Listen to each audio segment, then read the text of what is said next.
as we dive into, like I say, this best of 5 between two teammates. In the bottom left corner from Dragon Phoenix Gaming, the red Zerg player is Dark. And as mentioned in the top right, the blue Terran, his teammate, is Cure. Just want to remind you guys what is up for grabs here in the WardiTV Christmas Day Games.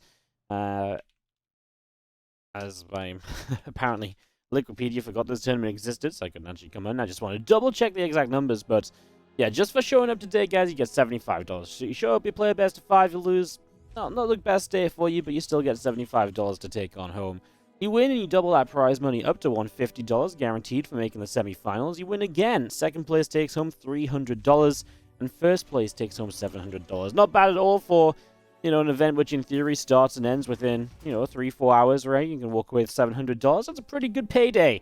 And even if you don't win, you're walking away with a little bit of cash no matter what. And, yeah, obviously $1,600 prize pool in total. It's pretty decent for a little one-day tournament for these guys. And a little one-day tournament for us on the casting desk as well. I'm really excited to keep these games going and to see what we get as this Proxy 2 Rex develops here on Glittering Ashes for map 1 of Cure vs. Dark.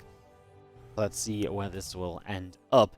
As Rax number 1 going to complete, Rax number 2 continuing through, and Dark's Overlord kind of just slipped on by and did not get to see this. He's playing a little bit in the dark. The only, well, he is dark, but now he's in the dark.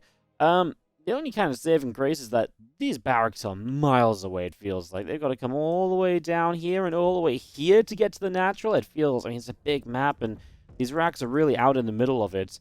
You know, if they were over here, I'd maybe feel a little bit better, but, you know, they are off to the left-hand side. So the good news for Cure, Dark doesn't know. The bad news for Cure, his reinforcement is going to take a long-ass time to get over here, and he just now, Dark sees the bunker. As the hatchery finishes and the drone's moving down to the low ground, our first Marine will start to deal some damage. 4 Lings, 2 Queens. It's only a T-Rex. You don't want to go overboard and overreact with like a Roach Roaring, right? So you do kind of want a Ling-focused defense against this. As Dark will have his hatchery already taking hits, though. I mean, it's rough. He sees it so late, he can't really contest the bunker, or at least he feels he can't. So what will the plan be? We'll get a second bunker down here as well. So this is almost guaranteed a killed hatchery. I just don't know if you can break this with 2 Queens that are going to pop out. They'll have no transfusion available. It'll be only a few Zerglings from the high ground. I mean, Dark's working his way out of a supply block right now as well, so he wasn't even starting up the next round of Zerglings. So there are definitely issues at the moment here for Dark. I'm not sure how he's going to get himself out of this little bit of a pickle.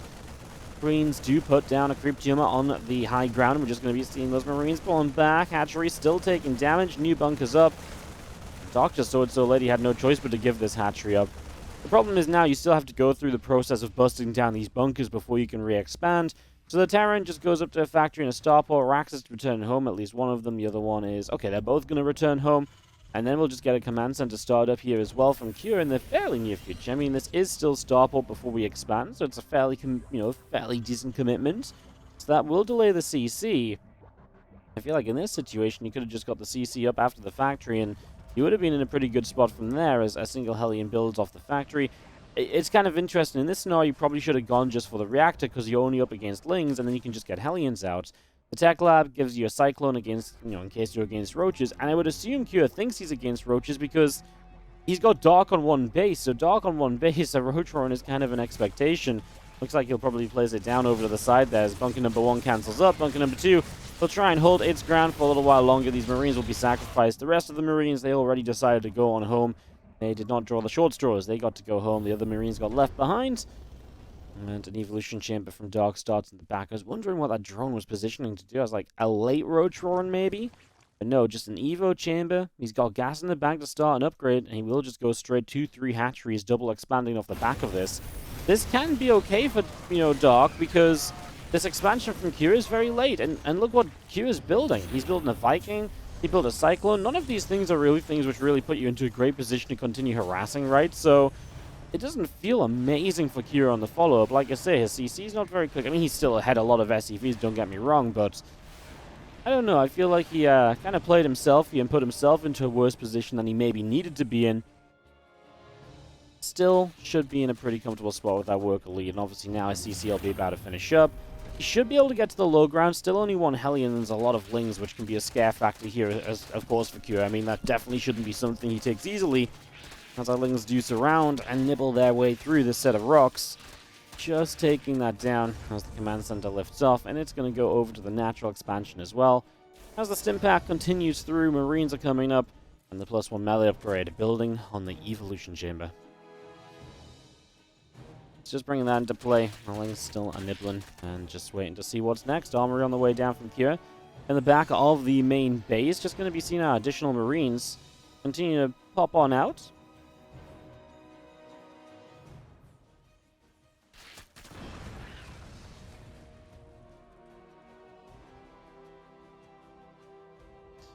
Creeps red will continue to press on through. I'm just going to be seeing this creep continue to head on out into the center of the map here. Another creep team out down to the bottom right-hand side. I'm just going to be seeing the Lings continuing to work their way through the rocks. So picking that up as we do have the armory about to finish in the back of the main.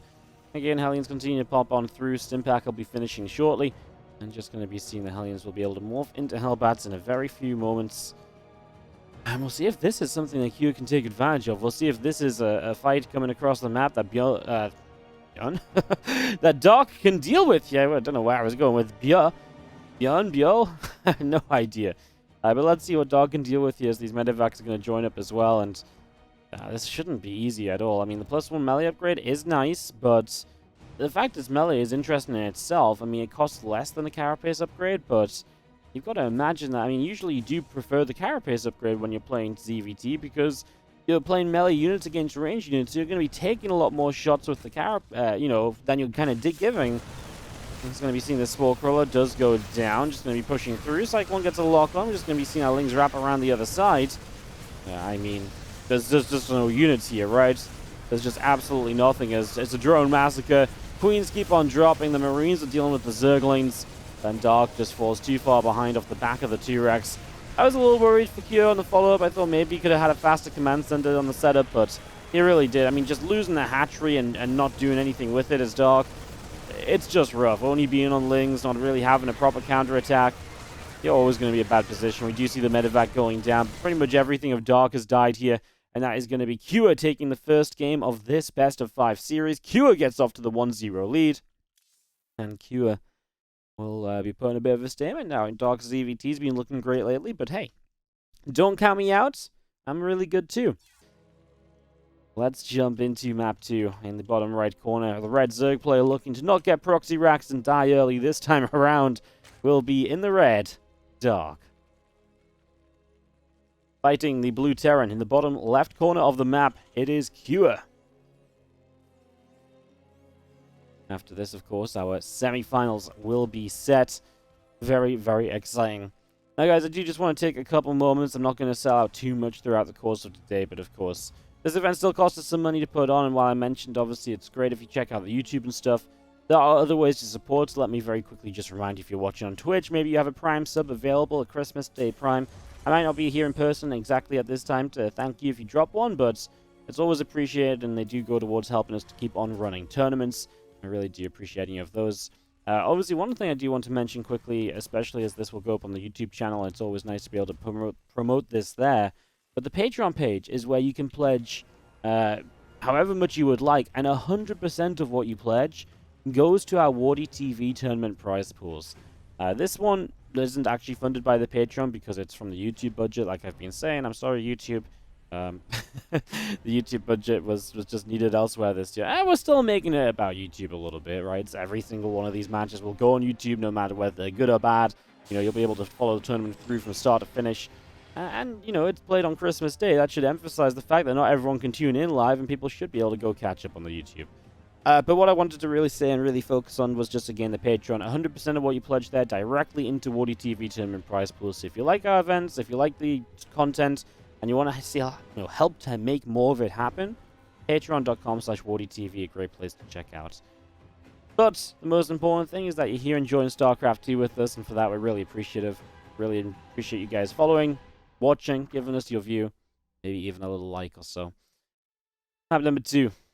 The reason Terrence picked Blackburn. Should we talk a bit about this? It's an interesting one because a lot of people kind of went anti-Blackburn as well after a while, and a lot of people started to say, well, Zergs are very good on this, and Roaches are very good.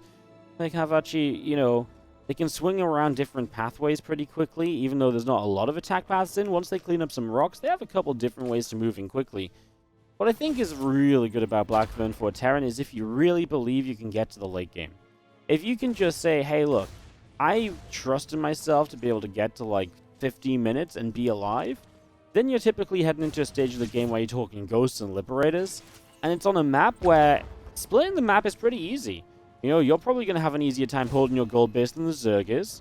The top left base or top right base is very easy to hold, and then the only question mark is that top central base or the 6 o'clock. So 12 o'clock versus the 6 o'clock does get this drone as well, by the way. Great play with the Reaper from Cure to deny this hatchery from going up for as long as possible. But yeah, you talk about the 12 o'clock and 6 o'clock bases, and I look at those and I'm kind of like, oh yeah. You know, it's kind of weird because then the Terran can't really contest those bases as well, and we do usually see kind of late game duels come down to those bases.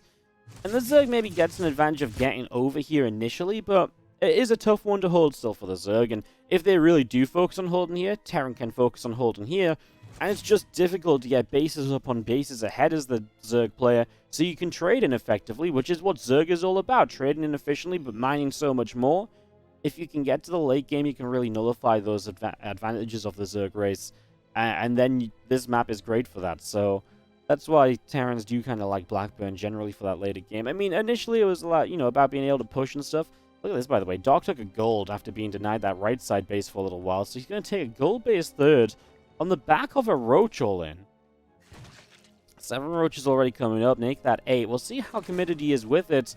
Shouldn't go too well. Kyo already has a Banshee on the way up, so a Banshee depends if he knows the Roaches are coming or if he notices the Roaches are coming, to be fair, because if he doesn't know, then it doesn't matter, because if the Banshee's in the wrong place, these Roaches are still going to be able to deal some mega damage. I say Roach all-in. Roach pressure is oftentimes a better word, because this is almost always followed up by drones. If he was streaming Lings behind this, yes, all-in, but right now he's already droning, so it's a pressure with Roaches, and we follow up from there. The Banshee spots the Roaches pretty quickly, to be fair, and this first Roach in the front taking damage. Oh, he actually built another Roach, so he will not be able to afford to morph that one into a Ravager to get some heals on it, as Banshee lays claim to its first victim, and we'll go for one more. Surprised we've seen a couple more Roaches being made already from Dark, considering this Banshee started striking, he'd already started to go back into drones otherwise. Very interesting choice. A couple Hellions at the front do go down. The Banshee really is the one thing that can deal with this. Is these SCVs, I don't know if they need to be here. Obviously, they're trying to keep this base alive by putting some more HP on it, but you've got to question at what point is it worth keeping this base alive versus how many SCVs it costs you. This is 5 SCVs. You didn't really need to lose any SCVs, maybe the first one or so. So you're basically losing 200 minerals and a lot of SCV mining time as they're pulled forward to save 300 minerals of cancel and progress time on the command center. Well, obviously the timing of the CC finishing is important, but I feel like that's almost the only bid. Oh wow, some Hellions did get across the map, and they will return the favor. 6 drones go down for the 6 SCVs that went down across the map. That's a nice little push in from Kira, and does just keep Dark fairly honest on that work account. Doesn't let him start running away with the work account at all, which is obviously a pretty important feature here. If Dark starts to suddenly be up on, 60 workers versus a 40 SCV Terran, yeah, the Terran can, run into some issues from there and could have a little bit of a tough time. It's nice to be able to stay away from that. Banshee's back up the right side as we just go adventuring. Another hatchery, obviously the 4th base being taken on the 3rd location. And the Banshees do just want to try and find openings here they can sit in, and that's a pretty freaking good one. There's no detection available unless the Spore Crawler moves. Funnily enough, there's just no Queen on this base, and a few of them making their way over here now. Obviously, Transfusion's available. Spore should come into place, but you will need a second one, because if you just move this Spore, the Banshees just go over the other side as they're making a bid to get rid of the gold. Yeah, for now, they're just going to give it up, but it is low HP, which is a factor as well, right? This base now low HP, maybe an easier target further down the line, something that Kurt could look toward. Absolutely could be a factor.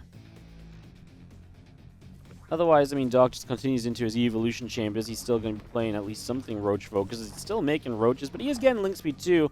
Let's see what the upgrades are. He could just play melee upgrades and use the Roaches as a support. You get Roach Speed because you've got a few Roaches anyway. Or he could just build straight into his Roach Ravager, his missile upgrades, which is something that Dark, of course, does love to do.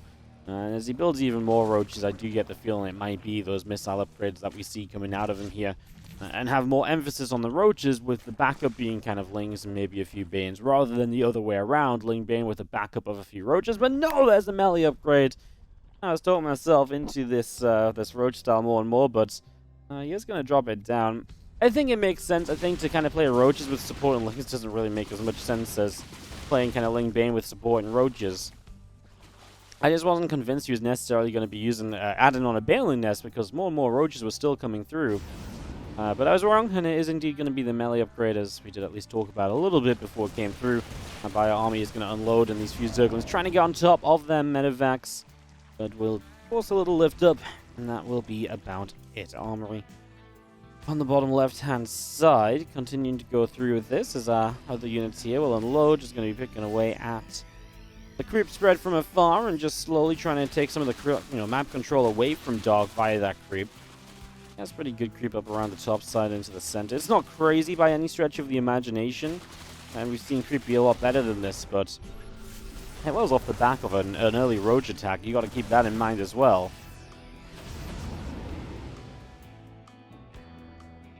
Kyo obviously already has 1-1-2. I feel like right now should be a moment where Kyo can do very well in this game. He is ahead in supply against a roach army.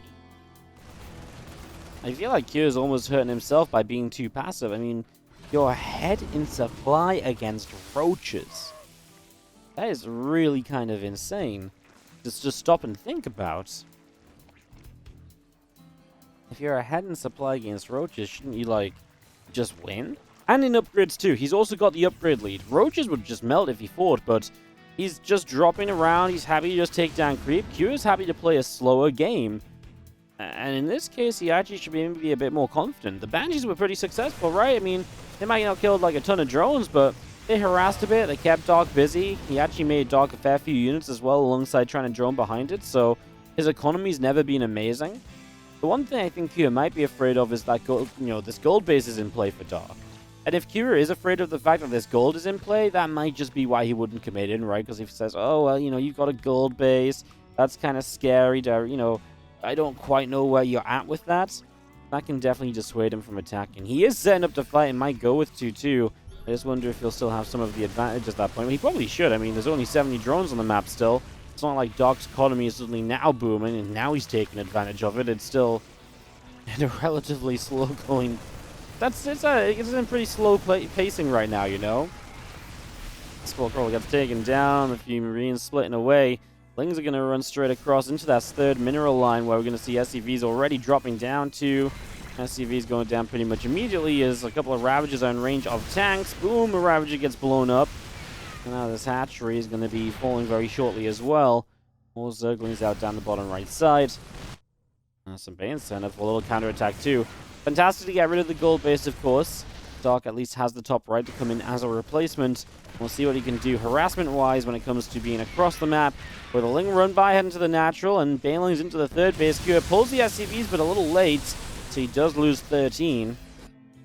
Ling run by at least got denied, and the rest of the Banes got cleaned up without issue. So pretty good going from Kua, who's got his own fourth base now finishing up and almost ready to go. Actually going to take a bit of a fight here. Only one tank in range at first. Maybe missing the other tanks being in range a little bit as corrosive bars continue to land down. Here comes a wave of reinforcements from Kua, who is now looking to fight 2-2 versus 1-1, so has got that upgrade lead in his favor. A few Lings try and tap at the front, but not really going very far. And by still stimming in, a couple of Queens going down. Banelings will continue to fall, and it's going to be seeing Kua splitting up a little bit. I mean, there's a lot of Lings running into 2-2 bio, and corrosive bars land though. Kua didn't feel like he was trying to split away from those or anything, just kind of running forwards, running back, then realizing, uh-oh, I'm a little bit stuck.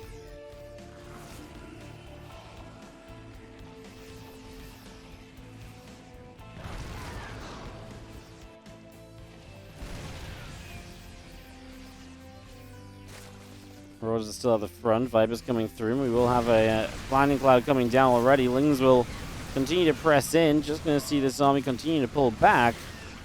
Vane's still coming forward. Corrosive Bowels will drop down. Just going to be seeing this bio army continuing to escape away.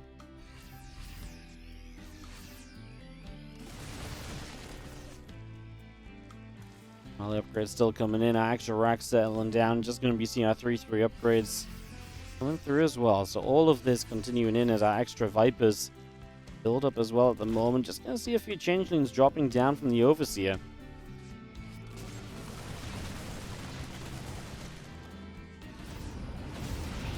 Gonna load back up, peel away once more. Still the army on the top right, thinking about a push into this base. Marauders are splitting forwards. The Baneling's being picked away at, and a couple of them already starting to go down. Vipers are going to drop the parasitic bombs in. The Medivacs will have to split on forward here. Danes continue to roll at this. It's going to be seeing the Ravagers coming through, and the Medivacs continue to be picked away at. One Medivac goes down. Now the rest of the army from Pure continue to show up. Baneling's continuing to come on in.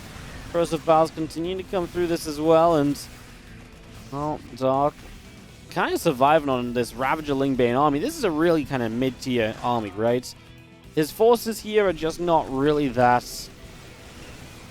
I mean, there's a lot of it. It's just that's all he's got going, like the swarminess, but when a Terran player is maxed out too, is the swarminess going to take you very far? Only 66 drones in the game from Dark as well.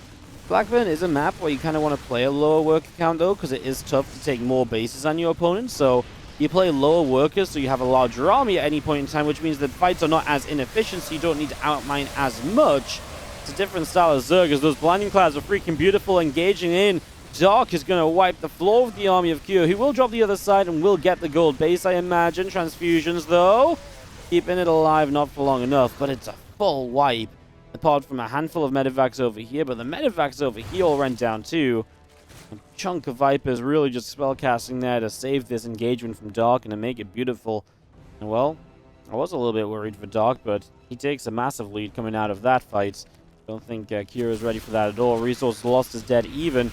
And when you look at the army graph, you can just see plummeting army supply from Kira, as Dark was able to halt a lot sooner when that plummet came. Ravagers back down the right-hand side. Lings will join up. Group spread is going to be settling down to make a little bit of a push on forward as well. 8 Infestors still coming up. +3 melee. +3 Carapace all coming through as we will unload buy units to the other side of the gold base. And where do they want to go? Going to grab a Zergling here already, so takes that down nice and quickly. On the bottom side of the map, a hatchery still underway. The additional Banelings morphing in. Ghosts are being added on against what is going to be an additional set of Infestors from Dark. He's still playing kind of this mid-tier tech army. I mean, I said it was mid-tier tech before and there was a few Vipers, so maybe I should have called myself out for that sooner, but even still, right, I mean, you expect to see something a little bit more improved by now, like being on the way to Lurkers at least or so.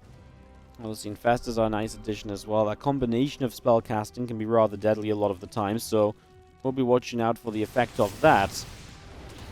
Nice parasitic bomb. Nice split away. Unload the units from there, because that medevac might have been too low when this started. Yep, and it will go down no matter what. Sometimes those bombs go off and there's just nothing you can do about them if your medevac was low HP to begin with. It will just drop down. How much damage does a parasitic bomb do? Is Fungal's actually going to claim all of these Marines over here? Parasitic bomb, 200 damage. No, that's consumed. I was going to say that's crazy. There it is on the bottom. 120 damage over 7 seconds. I was like, 200 damage? That's not right. It would kill a medevac from full HP. Yeah, 120. I mean, that's like basically just 30 HP off full HP of a medevac. So yeah, it's pretty scary when those land. Your medevac's got to be pretty healthy throughout, otherwise they do run into issues with that. Spire is building up in the back here from Dark on the back of that natural. We do have this hatchery down the bottom. The gold base is up. I mean, he's basically settling on 6 bases. Kyo should be doing the same. This CC can move down to the south side without too much issue, I would imagine. This really is going to start going into a later game scenario, and I think that both of them kind of know it. I don't think there's either of them who are trying to deny this or play something different. Dark's even already trying to take an advantage by just taking this 12 o'clock base, although now he sends the drone back. I wonder if that's just a misclick, because these Lings were maybe blocking it, so it didn't go down, and now he just kind of used the idle worker hotkey to bring some drones elsewhere. Very possible. I feel like it's very weird for him to go select that drone up there and send it down here otherwise. So yeah, maybe something that Dark wanted to do but didn't get a chance to. The game in general will just slow down because of Cure expanding as well. And that means that Dark gets a chance to add on some tech. I mean, a Neural Parasite is on the way. We've seen how that can be so frustrating to deal with. I mean, if you guys didn't see the Dark vs. Beyond games from TSL, was it? Where Dark used an amazing Neural Parasite on a Ghost to basically change the game, then you guys probably need to go back and watch that, as Cure going to go 2 more factories and a fusion core right now. Liberated range, I imagine, off the fusion core. the additional factories, I suppose, because he wants to keep a baseline siege tank count up and running, and just knows that having a lot of rebuild potential with those siege tanks will be perhaps important to him. Depending on the composition he's playing against, sometimes he probably won't want to be building 3 tanks at a time, but there are certain comps where, you know, actually just having a new tank line being rebuilt, giving you that sturdy kind of defense once again, can be rather game-changing, so things to watch out for sure. As the Bio Army presses forward, takes down a couple of creep tumors at the front, so just chipping away at that, as now we've got Ling, Ravager, and Viper moving around the top side. The hatchery is still setting up, and creep spread still being denied. Going to stem in here, and these few spore crawlers will be next up on the list as the Lings are going to start running through. The Vipers are coming forward here. Flying Cloud's going down, forcing the Bayou Statue move command into Banelings. Now the parasitic bombs follow a fungal growth. I believe that's enough to kill off each of these medevacs that were parasitic bombed. Yep, and there wasn't a proper split top side, so 2 medevacs went down to the 1 bomb. I really do feel like Kia missed some opportunities earlier in this game when he could have been way more aggressive and just really kind of pushing the advantage he had from holding against the Roaches at first. Things come back down to the south. Ravages and Banelings gather up. Just seeing +2 missiles still coming through on an evolution chamber. Some more upgrades from Dark. He really has put himself in a good spot. And I'm worried for Kira because it feels like every fight is not going his way at all. And he's trading just as effectively as Dark is, which is not as good as it should be for a Terran player. You know, a Terran should be ahead on that. And that does put him under some pressure, because what if then Dark actually has enough to just mine this space and stop Kira mining this space? Okay, obviously if they both mine evenly throughout the game, you know, it really will come down to just the final fight. But because Dark just has more stuff than usual, because he's been trading better than usual, he might be able to just keep taking trades and just never let Kira get on the 6 o'clock base. And if he can do that while still trading evenly, that would be really bad for Q. And obviously, even then, it would give Dark some leeway to kind of trade a little bit ineffectively. But you do want to be careful. There is that situation super late game where eventually Q is just like, well, I've got nowhere else to be but defending this base. And then he just defends this base, mines it out, and obviously that's where he outmines you at the end of the game. So you got to be a little bit careful, but a few possibilities that could happen as Nice Scan immediately comes down thanks to the sensor tower. Telling him what's up. Nice EMPs across the Vipers. This time they will not cast anything bar that single parasitic bomb on a Liberator. So, one bomb and that's about all. The Ravagers get turned away pretty quickly too as Q continues to play well defensively across the back of his gold base, not leaving that open to attack. 52 new Zerglings in production. Gotta imagine these last couple of moments were maybe a bit worse for Dark, and yeah, maybe by a few hundred resources. Still not a major difference, though, as you do see Thors being brought into play. I mean, you're playing against Broodlords now. Having a Thor count is going to be somewhat important. We know how good Thors can be against those Broods as we scan top side here. Wanting to double check what's here. Just scans everywhere. Really just trying to get an exact read on economy, work count perhaps. How much are you really mining from these further out, fresher bases right now? Just going to try and get a read on that here and there as this Liberator gets dealt with pretty easily. Nuke on the bottom side probably will land. It's positioned in such a way that the Ghost is very safe, and there's not really much it's going to hit. I mean, it clips a tiny amount of the hatchery HP. It gets rid of a couple creep tumors, but that's about it. Sees an EMP opportunity and hits the Infestors. The Ghost just about gets out of there, of course. Not sure that will necessarily have an impact. Will he be able to take a fight while those Infestors EMP'd? It's not like he even took them out to no energy.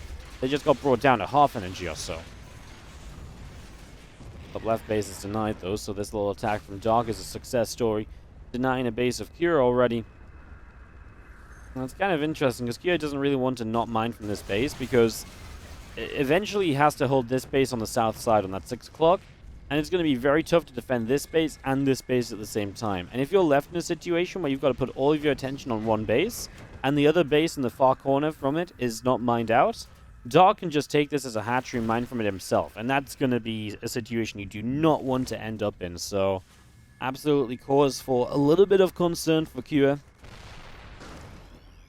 Queens coming forward, crib spread being cleared out, and just seeing a couple of Queens pressing in as well, just going to spread the creep a bit further forward once more. You see a blob of changelings just pressing forward at the moment. It's on the south side. The nuke is lined up and is going to be landing on the edge of the creep spread. There we go. Kaboom. The creep team is going down. Spores taking a little bit of damage.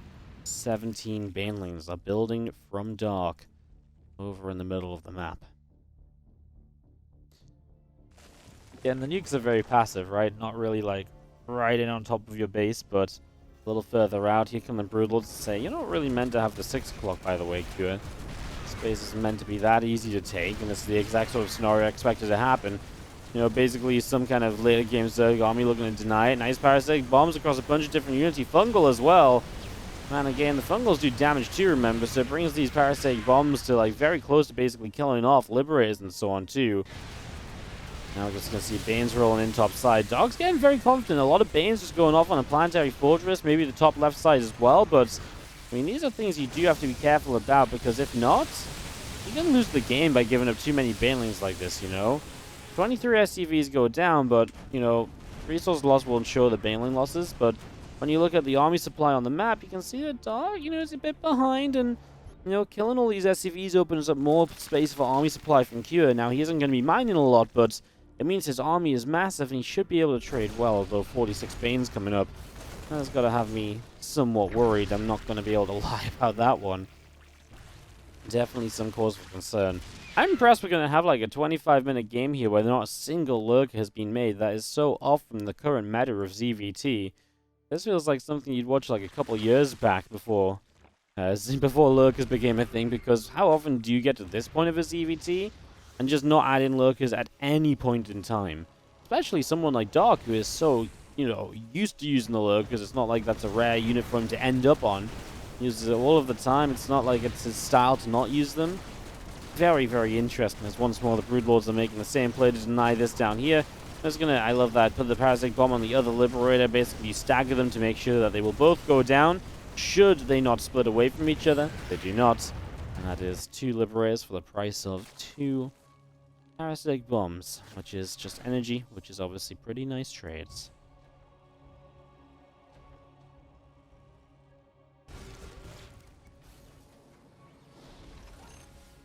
Thanks to Siege, a little bit of group spread being denied. Still, our libs are setting up, and the lone ghost starts to move into the middle of the map.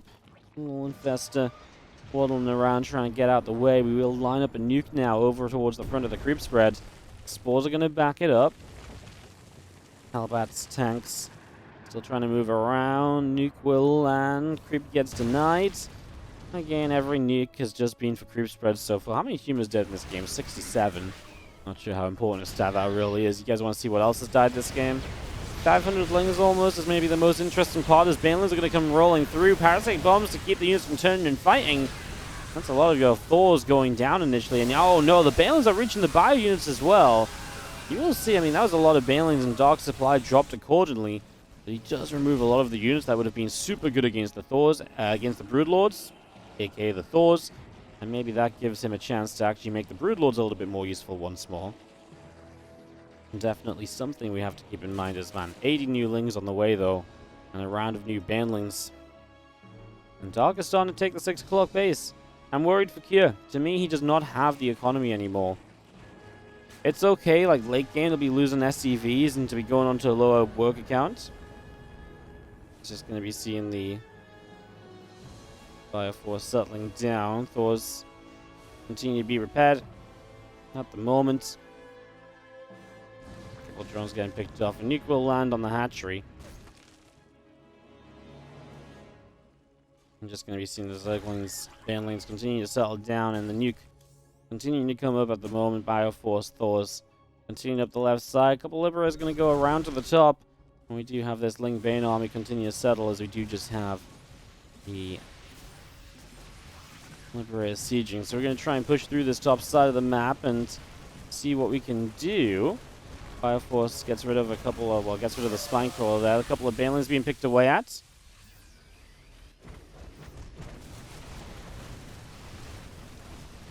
Brutes come in, getting a couple of shots off. Just going to be seeing some snipes coming down, EMPs going off.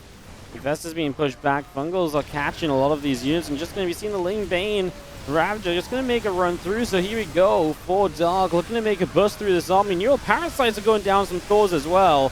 Well, that will only help, but now you've got more Thors on the Zerg side of the map than on the Terran side of the map, so it's not even a competition. Dark gets into an extremely good spot on the back end of this. I mean, enough units to just take down. I mean, the Thors are talking down like the last couple of Vipers. Some Vikings will get maybe this last Broodlord as well, but there's no rebuild potential from Cure. He only has 30 SCVs. His bank is absolutely out of cash.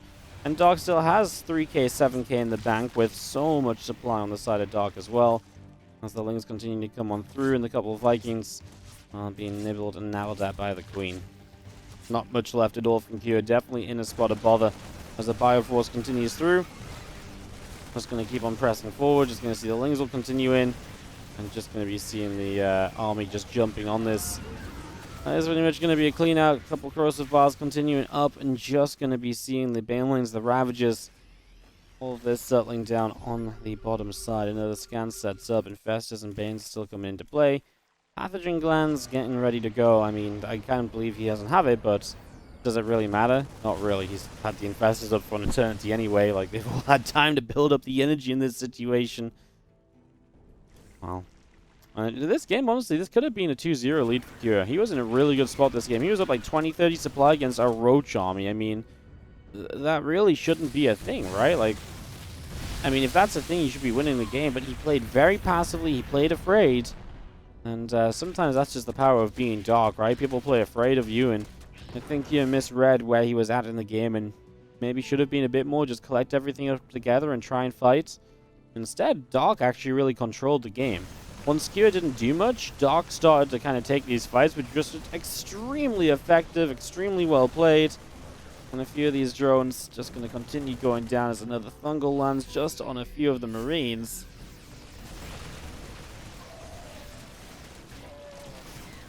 I think they can corrupt to continue through. A little Fungal Growth lands on a few Marauders. Massive Fungal in the center this time around. I mean, you've obviously just gone fastest for days. Lings streaming through. Kira is going to try and stay in this, but maybe just thinking about what he's going to fix for game number 3 here, because this one definitely went the way of Dark, and in a pretty convincing macro game. And even scary if Kira then comes back into this and realizes, oh man, I was kind of ahead as well. 22 supply in the game, Kira. 18. Definitely going to be the lowest supply GG of the day, I would guess. Merry Christmas, and I will not leave the game. I present to myself. I've seen every single one of my units die. EMP. Sorry, Neuroparasite's the ghost at the very end here, just to try and have a little bit of flair to it. It's going to be game, and Kira is going to tap out to give Dark the 1-1 tied-up situation. A bit of a longer game, because the games in the tournament up until now, I don't think Clem Zest broke a 10-minute map. I'm pretty sure the ZvT didn't see 10 minutes. Beyond Trap didn't see any game time at all. Trap forgot to show up, can you believe? So, yeah, it was kind of funny. Someone in my chat the other day, it's Dark top right and Kira bottom left side of the map. Someone in my chat the other day was like, Woody, I think Wikipedia's wrong. And they're like, yeah, I'm on the Christmas tournament, and it says Trap forgot to show up for a match that's on Christmas Day. Well, how can that be true? I was like, well, that's because the match ain't played on Christmas Day. It was played before then, and it wasn't played. He didn't show up to the scheduled time to actually play, and he was like, oh. And it was very convoluted. It's very confusing, I guess, because like I say, this is just not the norm. This is something a little bit different, something a little bit, like I say, a little bit unique, perhaps, even, in kind of taking the tournament, getting it played on a different day, casting it ahead of time, and then being like, boom! You guys have it on this special day that I can't cast on. I don't know. It seemed like a good idea when I made it up. I do feel... I will have to run something specifically, like YouTube only at some point, though. Next year. I just think it made sense to do something a bit fun for Christmas Day and so on. And I'm going to tie it into YouTube. I'm going to tell people to check out the YouTube. Well, I tell people that all the time anyway, and it makes no difference. So I'm not sure if telling them that I spent the YouTube budget on this tournament is suddenly going to make them go show up to to the YouTube and actually give it a subscribe or so. But yeah, I'm sure if you are a YouTube watcher, you can get excited about something like that in the future.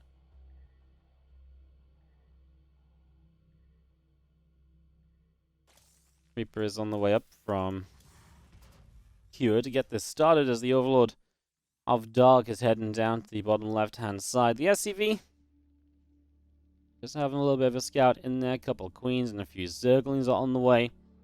Let's just have the early game being pretty regular between these two on Hardwire. No shenanigans for the first few minutes. There is going to be double gas from Cure, so no fast 3cc. So maybe something a little bit more aggressive from him right away early on. And we'll see if that leads into anything too intriguing. As the Reaper shows up, makes a go for a drone, but of course the Lings show up nicely. Dark does make the 6 Lings frequently against Terran players. Just something he likes to do. Just would rather make 6 than make the 4 and Micro a little bit extra. Just rather have that safety layer. I mean, if that's what he's comfortable doing, then that is what he's comfortable doing. Nothing really much else to add to it all.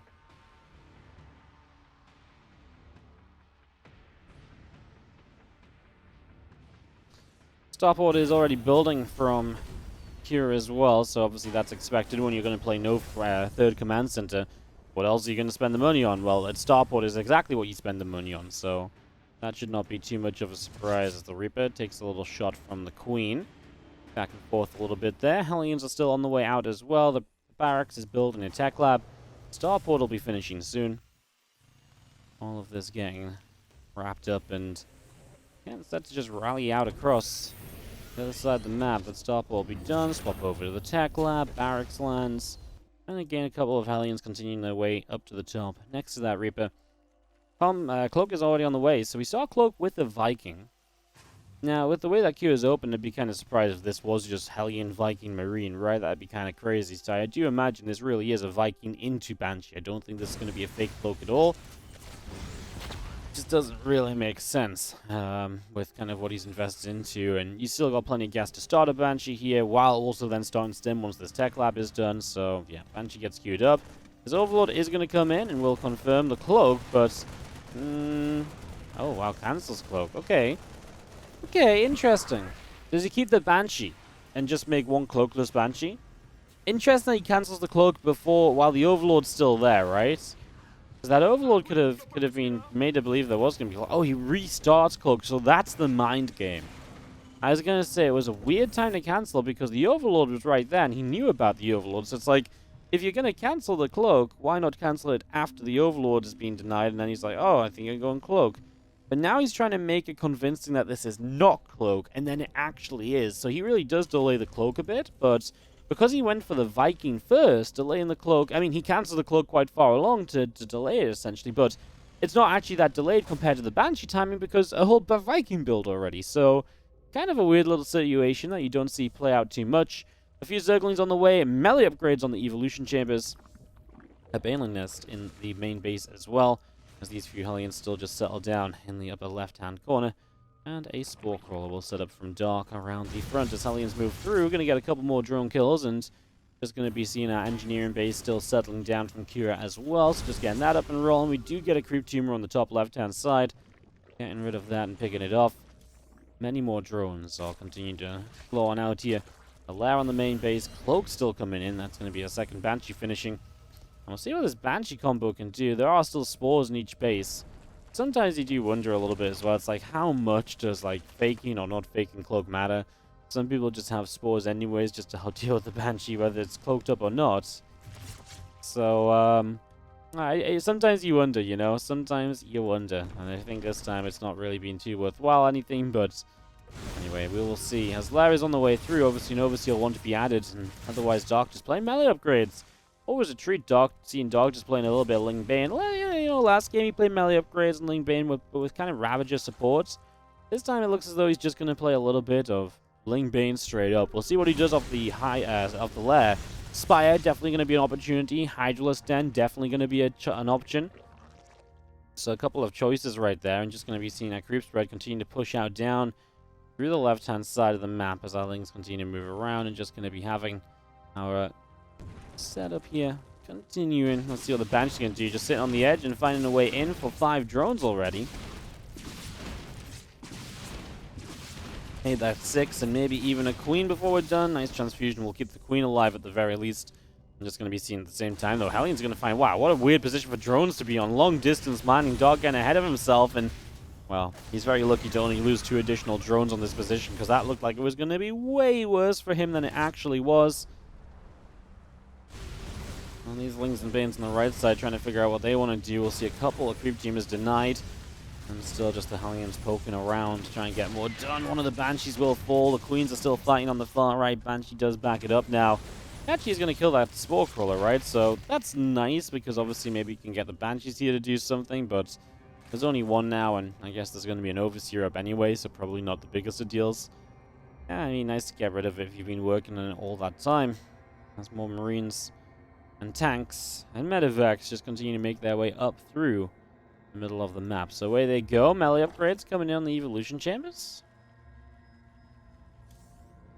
Gaining speed about to complete, and just going to be seeing our armory is going to be finishing in the back of the main base as well. It's just getting that completed and finished up here as our Marines will continue through getting rid of a couple of creep tumors.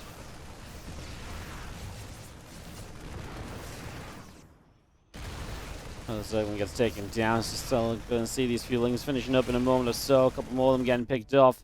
On the right side, the Banshee gets pushed away. The Vikings on the far right as well. Hellions still coming through into the middle of the map. There's a ton of overlords on the way up from DARKS. Kira takes a pretty nice little supply lead at the moment. Talked about potential other tech. It's just pure Ling Bane into the infestation pit, and we'll get Burrow as well to make use of some burrowed Banes. Losing this forward base, Dark is expanding top left and right side, and I like where Kira is at. Feels like he's put himself in a good spot. Ling Bane can be very scary to keep attacking into, because obviously there's going to be a heck of a lot of it very quickly, so you do have to be somewhat cautious about that. As these Hellbats and everything else will still just wander off the right-hand side. See how aggressive Kira can really get with this chunk of units. As the Marines come to the upper left, the Lings are going to go streaming in to chase them down. Lings out down the bottom. Banelings are setting up. The melee upgrades are still coming into play off the evolution chambers, and we're going to see some tanks sieging up to create some pressure in this direction. Some creep spread already starting to drop in the Ling Bane. Down in that bottom right-hand corner, a little bit more creep being denied, and the problem for me is that this army's not reinforced in a long-ass time. It's got no medevacs here to evacuate. This just feels like a horrible move from Kira. Right? I mean, that's just basically, hey, I'm going to sacrifice this army. That's not good for Kira, right? Was that a good trade? I think he traded well before this, but that trade itself looks really bad for him. And you see some drones going down as the drop top left makes a move. Needs to be careful. The Spore was close to killing the medevac. Yeah, I just don't understand why you would put those units in a position where they're so committed when you have so many reinforcements at home. So the army's just not scary.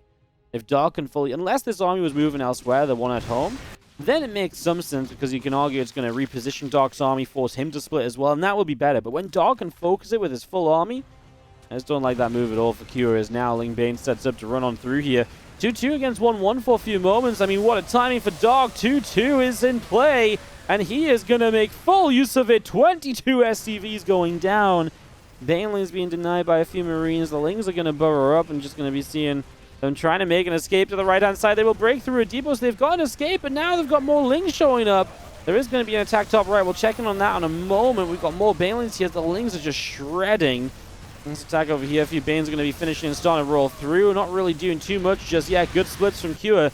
This game going to get a little bit chaotic still. There's a drop top left-hand side with stealing damage also, as Dark is finally losing some of his final units over here. He cleans out a lot of depots. His last group of Ling is going to turn for a tank, but there's too many units. They nearly got it from friendly fire. Top left base does fall, so Dark is down a hatchery that he would have liked to have, but he does have enough hatches up and running.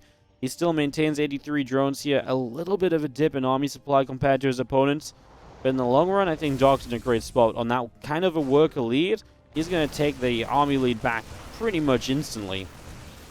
And you can just see the Ultraless Gavin is coming down as well. So he's not just going to be stuck on pure Ling Bane. And I know a lot of the time it's like, Ultras, is that really the tier 3 tech you want to be putting yourself on? Well, a lot of the time, no. Maybe it's not quite the tier 3 tech you want to be putting yourself on. But sometimes it's tier 3 tech you just have to put yourself on, right? So I don't hate it. In this situation where you've got the Terran on not quite 4 bases yet, you've reset his tech count a little bit, I don't mind going into the Ultras, and just the switch of them, especially because Ultras, they transition easily, right? You move into Ultras very easily, so you don't have to really slow down and stop the momentum to get the Ultras out. You can just suddenly add Ultras in, and that's a very powerful move. And they might not be the greatest late-game tech unit for the Zerg, but I definitely think in this scenario, I like them a lot. So what's Kira going to be able to add in against, Ultras here? It's not like he's really set up for, he's not building libs. He's not really set up for Ghost Academy. He doesn't really have the economy for any of that until now, so, you know, all of those are kind of questions you got to ask in this kind of a situation, as things will stream themselves across to the far left side.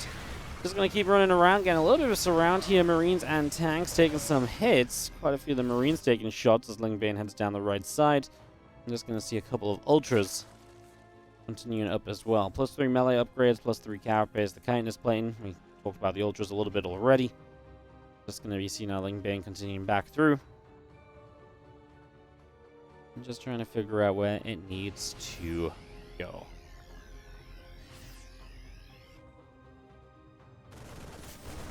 I find a queen on the left side. He's going to pick that off.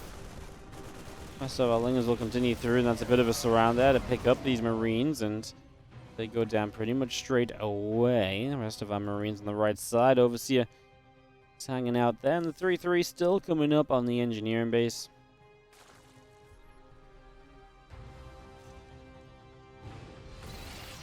Maulings out to the far left. Just going to be seeing the command center settling down. A couple of tanks coming through. Vikings on the way. Lings just going to try and make their way through this set of rocks. Trying to deal a bit of damage. Just more Marines to the right. The Bane's going to get to the front as well. Medivacs will load up into those... well, Medivacs will load up those Marines. Medivacs don't load into anything. Can you imagine Medivacs in Medivacs? You think just one single drop's heading to your main base, then boom, 2 Medivacs pop out. One of those Medivacs has 8 Marines inside, but what does the other one have? 2 more Medivacs, and suddenly it's a triple drop in your main. Boom. Yeah. Didn't see that one coming, did we? With extra healing because he brought so many Medivacs along. 10 out of 10 idea. Ultras do get on top of the tanks. See a little bit of a run by. You get 11 SCVs. Oh, just crashes into the planetary on the other side. Dark really just feeling confident and just believing he has enough to deal with one big attempted counterattack from Kira. And honestly, with the bases all coming up now, I thoroughly believe that that's probably true. I don't disagree. I think that is absolutely a factor as our Lingbane will continue forward here. These Marines lift back up. On the left-hand side, a couple of Medivacs boosting up as well. A few Lings are going to go jump on the set of rocks over there as well. And we still have Kira moving up this left-hand side. Bane's morphing. Hatchery coming into play. SCC going to be blocked, so no 5th base for you as we rebuild the 4th. Dark's maxed out against. The question is, can he end the game off the back of these repeated attacks? And I honestly think the answer is kind of yes.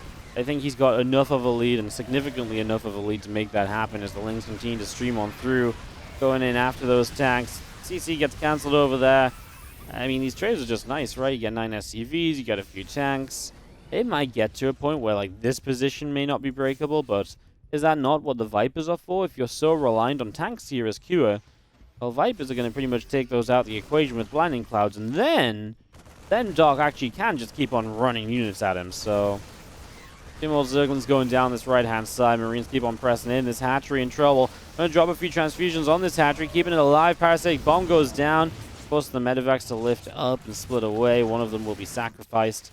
The others get away with the units as well, but it's just another defense from Dark. I mean, using the Parasitic Bombs maybe means the Vipers need energy again before we consider this location over here. I wonder if it's almost too tank-heavy. You know, it feels like there's basically no bio units out right now. 17 Marines, 2 Marauders. And a lot of that is in Medivacs that are not quite back home yet. So as we spread out and move in, and these tanks actually get rid of Lings in time. Lings going to get on top of these tanks pretty quickly, and maybe we just break this anyway, especially with the Ultras that can take a couple extra tank shots as well. Libero on the left side will help, but it's just not going to be enough. Kira has to tap out of this, and that gives Dark his first lead of the series here in the quarterfinals, looking to advance on through to those semis, which would give us that Dark Clem matchup we've been discussing a little bit as this tournament goes on here and there. Obviously not there yet, but getting close to that all-TVZ round of 4. Let's see if that continues through, as we'll see if Dark can finish up this series, or if Kira really can find a way to bounce back and get back into it. That is just how the map picks and the veto system works in this matchup, in this current map pool, so... Yeah, it's kind of funny. You end up map 5 2K, and it's like, oh, well, you know, that's just like the most standard map of all. But let's see if he'll even need 2,000 atmospheres. Dark in the bottom right could win it all right now. And one more map win, go to 3-1. He could be through to those semi-finals. Top left. We're talking about the blue Terran player. His teammate is Cure. Let's see what goes down in map 4.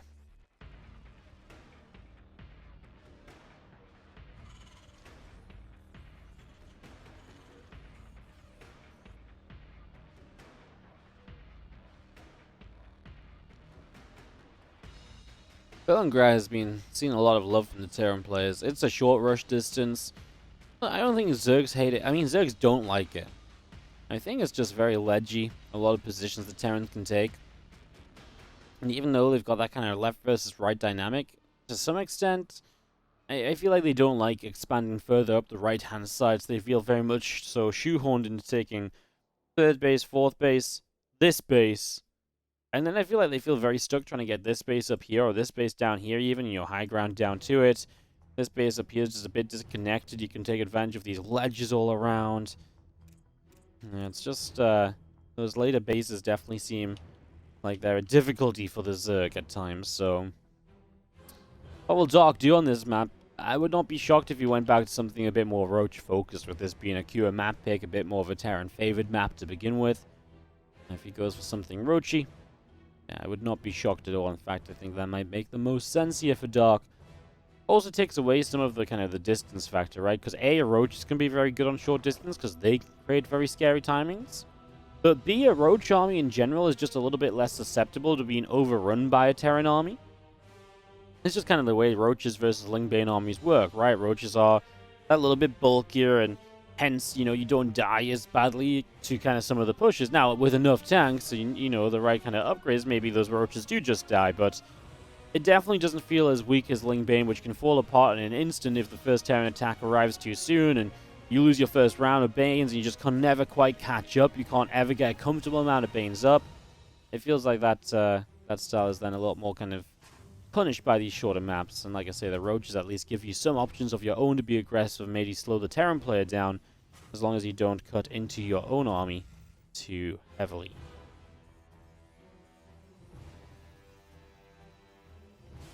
Alright, Factory is going to swap on over to the reactor. Starport is about to finish, and you can just play straight to that tech lab on the barracks as the Marine is going to go patrolling on the right side. Couple Hellions coming through, the Starport is building, and the Reaper of Cure is going to make its way up into the natural to try and figure out a little bit of what Dark is up to. He has one single kill, and make that two as he gets himself a second Zergling of the game, and he doesn't quite find the time to make it 3. Once he hopped down over there, the creep did spread out here, and he won't be able to take advantage of that just yet. 2 additional Hellions still coming through. The Starport still building in the main base as well. And that Zergling speed of Dark is continuing through in the main also. A Cloak coming on up. So once again, Cloak Banshees, and I think here really is just saying, hey, look, I don't want to die on a short map to someone that plays Roaches all the time. So I'm not going to play a 3rd CC early. I'm just going to play Banshees repeatedly. I'm going to try and take away his Roach options because I'm comfortable if I get into a mid-game with Lingbane. I just don't want to play against his Roach options, or if he just, you know, I just know he's likely to do it anyway, and then I feel like I put myself in the lead. Dark started a single Evolution Chamber, so this kind of feels like a Carapace upgrade or so. You know, usually you play Carapace against, like, heavy Marine counts. It's actually going to go melee. That's so interesting, because melee, it already happened once in this series, right? Where melee is just not really the upgrade that you go for. Usually you go Carapace. Now, here's a fun little story, actually, talking about YouTube. Someone called me out in the YouTube comments one time, because I actually mentioned that when a Terran player plays armor first, so Bjorn a lot of the time hits armor, then attack, and it leads to him sometimes having armor much further along than attack. So it's very common knowledge that overall attack is better, right? And the idea is, no matter what else attack, you're pretty much always going to have more attacks off with Marines versus Lings than you are with, you know, than you are going to take hits from Lings versus Marines. And a lot of the time you can have more value because when you choke up in a cluster, all your Marines are firing while not all the Lings are attacking, etc., right? And someone on YouTube once called me out. They're like, Wardy, you're wrong, actually. Did you know that 16 Lings with +1, or 16 Lings versus, you know, 16 Marines, or whatever, basically +1 armor means the Marines trade better? I was actually like, what? No way. So I tried, and if you do just A-move them into each other, actually the armor upgrade was better for Terrans. And it was just making me think, because I'm like, well, Carapace is better for Zerg, but now Dark's going melee. I'm like, maybe he has some YouTube commenter knowledge. And obviously, like, I mean, the YouTube commenter wasn't wrong. Like, you know, actually, yes, it is better if you don't micro. If no one micros, the armor upgrade for the Terran is better. But of course, that's an unrealistic situation. So, I kind of wonder what the logic here is for Dark continuing to go for this melee upgrade a few times over and kind of believing perhaps that he can do something with this. Maybe just really believes in the power of fighting. I don't know. It's very cool. It's one of those things. I wish he did this, or hope he does this maybe still in a big tournament in the future. And we can ask him, hey, how come you go melee? What do you think the value is there? You know, why do you like it so much? Hobie Carapace starting up after this as well, so you'll kind of have 1-1 overall later, but obviously +1 melee sooner. He's making a ton of lings, so this is just going to be I mean, it's a huge swell of lings just right now. Runs in right there, and he actually had a fresh mule, but he backed away already. I'm going to try and run in. Oh my goodness, Cure. What was that? He did not do anything. Okay, this is kind of bad. No medevacs available? Maybe that's the plan. If there's no medevacs available, maybe these Marines just die too quickly. That might be the factor, right? If you hit before medevacs are out here, maybe because there's no medevacs, the Marines are going to take less hits overall to die because they're not being healed up, and so the melee just gets through them faster, and it is better than the Carapace because it's about getting rid of the Marines quickly. Yeah, maybe that's a factor. Maybe it's because he knew his opponent went Banshees, hence he knows the medevacs are late, and he knows he could do something in that exact timing, because that was perfectly timed before medevacs were there. That was potentially kind of cool. Maybe that is a factor. Maybe that's an idea Doc is playing with. I'd love to hear some insight from maybe like Lambo or somebody on that. Did you see the Lings run in, and the SCVs will get caught once again on this base? Q is already having a bad time. 8 before, 3 more now. Now, I'm not going to do the math on stream, but actually, okay, just kidding. Yes, I am. It's 11 workers dead. Now 12 goes for an extra one. These Lings will trade for another siege tank. I mean, the friendly fire obviously helped a lot there. And this time you can see the medevac sealing will help a lot as well. Keep these Marines alive, but then they have to drop back down, and SCVs are still dropping. And Dark obviously throwing away a lot of units to do this, but I feel like he's getting reasonable value out of it. Starts +2 melee before 2-2 is on the way for the Terran Armory. Was a bit late, just now completed. Definitely a factor as the Banshees continue to the south side. One Banshee peels away. The Queens are there pretty much straight away to keep this Banshee in trouble. Keep on pushing it around. And the Banshees escape out over to the left. Additional drones coming through. +2 melee. The Carapace, as mentioned before. We do have a +2 attack on the Engineering Bay coming in from Kua, but no +2 armor, so actually does start to fall behind a little bit on armor upgrades. I mean, I say fall behind. Maybe he's actually just letting Dark catch up. Of course, his armor upgrade was a bit later than usual, so yeah, just Kua giving Dark a bit more of an advantage than maybe he would have had otherwise, but overall a very minor thing, right? As we just have the Hive coming through. There's some Marines here that get an Overlord already. Supply block Dark. See how he bounces back from that. Again, this is pretty much just pure Ling Bane. Hive already coming up means that it's not going to be any other kind of tech alongside the Ling Bane, apart from potentially just quickly into those Ultras once again, playing a similar kind of style a second time in a row.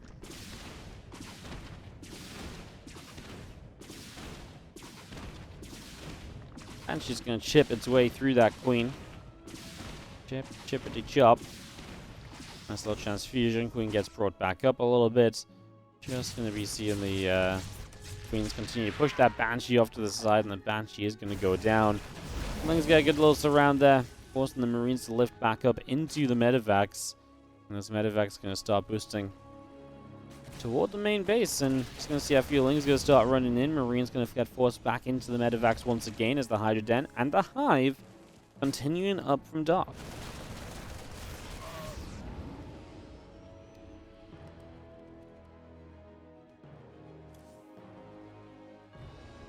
I actually do see the Hydra Den, which means we're going to see some lurkers here.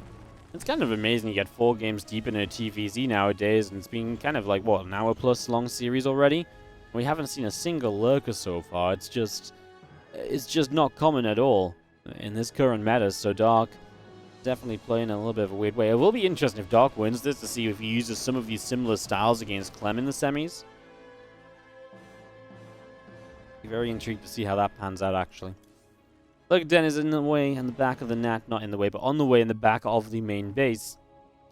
Adrenal Gland's coming up, +3 melee, just making use of having the Hive already, as Dark might take some trouble on this top right base. I mean, we talked about this one earlier. Out of all the bases, this is going to be one of the harder ones to hold. It's not even that far away. It just feels further away, especially when you've got a lot of control down the bottom side.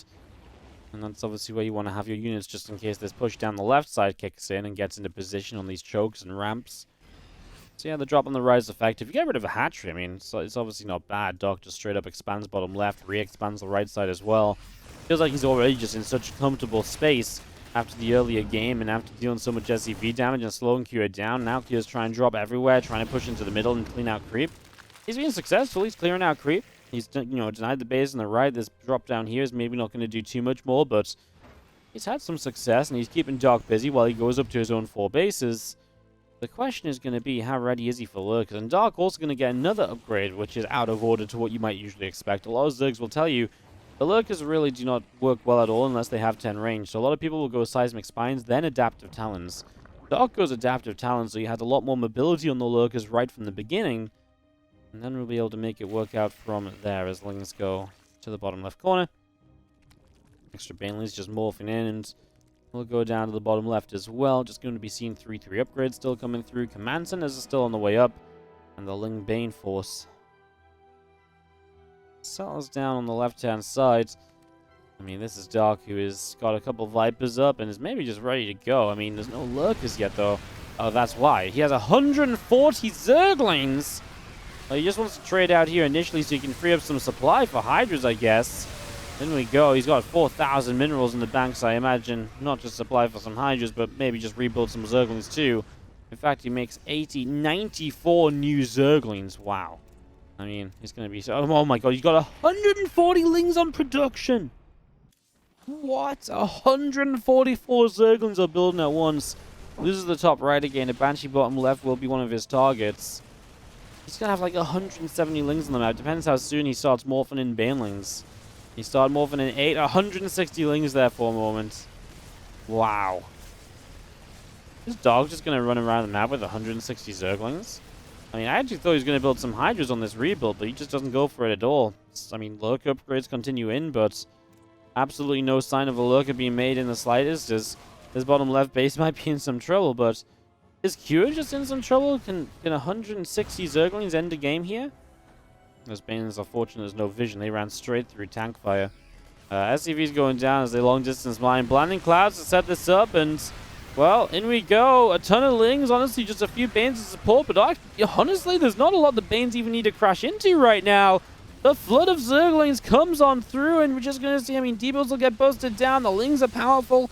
No +3 armor upgrade on the Terran units. No +3 carapace on the Lings, but they don't care. They're just shredding everything with the Adrenal Glands and more. I mean, this drop from Dark still doing great over here. Now he's going to kill the Bane Nest, so no more Banelings can be made.